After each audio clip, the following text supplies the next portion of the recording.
remember that we know a triangle has three angles, and that if we were to add those together, they equal 180 degrees. Now, this is really convenient if they give us a couple of the angles, we're able to figure out the third one. Sometimes they don't give us the actual numbers. They give us a ratio of what the angles are. And here, as we can see, if you remember, a ratio is written lots of times using colons. So the angles of this triangle are a ratio of 1 to 4 to 5. Now, what does that mean? Here's how I like to think of it.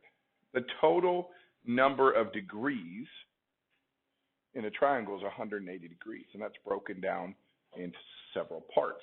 Well, if we take the first angle, just has one of those parts, the second has 4 of those parts, and the third has 5 of those parts. So it's like, it looks like, how many parts are there total? Well, 1 plus 4 plus 5 equals 10. So it's like it's been, if we break down 180 degrees into 10 parts, then we can figure out how much each angle is worth. Because one angle would be one of those parts, the other would be 4 of those parts, and 5 of those parts. So how can we set that up? Well, it's pretty easy.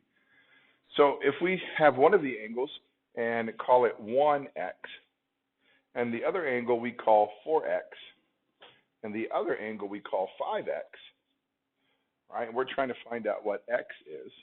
Well, we know that if we add those all together, 1x plus 4x plus 5x has to equal 180 degrees. So how can we solve this now? Well, all of these x's are like terms. We can combine them. So 1x plus 4x plus 5x is going to get 10x. So 10x equals 180 degrees. If I want to get the 10 by itself, now I simply have to divide by 10 on both sides, and I know that x equals 18. So when in this situation, if we break the 180 degrees up into 10 parts, then each part is worth 18 degrees. So this first angle is one part. And we already know that one part is 18, so this first angle would have 18 degrees. The second angle has 4 parts. So we need to know what 18 times 4 is. And 18 times 4 is 72. So this second angle would be 72 degrees. And the last angle is made up of 5 parts. So if we take 18 and multiply by 5, we get 90. So we know that this is 90 degrees. Okay? So, once again, when they give us the ratios, the goal is to figure out, well, what is one part worth? If we have 10 parts, what's one part worth? And then we can assign, figure out the angle size from knowing how many parts each angle is made up of. All right, well, let's try another example.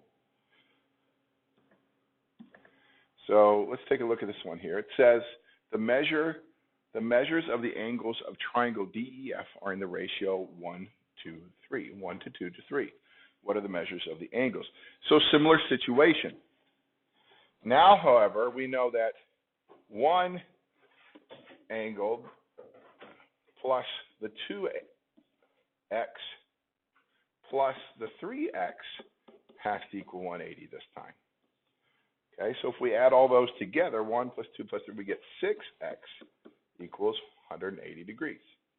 So then if I divide by 6 on both sides, I find out that x is 30. So when we break 180 degrees up into 6 parts, each part is 30 degrees.